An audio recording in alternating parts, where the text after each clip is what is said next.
তিন নম্বর প্রশ্ন করছেন, আসসালামু আলাইকুম শাইখ। আমার প্রশ্ন হলো, বাবা মা জীবিত থাকা অবস্থায় কি তার ছেলে মেয়েদের নামে জমি লিখে দিতে পারবে? জাযাকাল্লাহ খাইর। উত্তম হচ্ছে না লিখে দেওয়া সবগুলি, তবে কিছু কিছু করে যদি লিখে দেয় তাহলে সবাইকে দিতে হবে, ছেলেকেও দিতে হবে, মেয়েকেও দিতে হবে।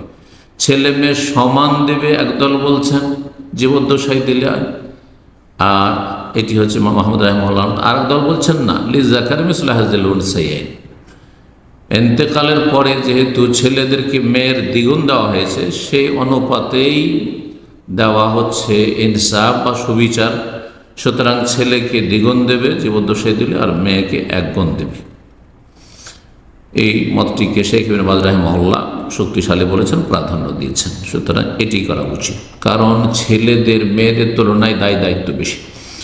দিলে সব ছেলে মেয়েকে দিতে হবে। কাউকে দিলেন, কাউকে বঞ্চিত করলেন, কাউকে দিলেন কম, কাউকে বেশি দিলেন, এমনটা করবেন না। জি,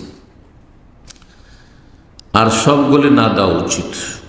জি, তাহলে এই ক্ষেত্রে আবার সংখ্যা বলছি, না দেওয়াই ভালো সবগুলি। আর সবগুলি লিখে দিলে তার ক্ষতির দিক হচ্ছে যে হতে পারে যে আপনার এমন একটা মুহূর্ত আসলো, আপনার টাকা পয়সা প্রয়োজন হলো, ছেলে মেয়ে খেতে দেয় না, ছেলে মেয়ে চিকিৎসার পয়সা দেয় না, আর আপনার জমি জায়গা সব লিখে দিয়ে দিয়েছেন, আপনি বানিয়ে নিয়েছেন।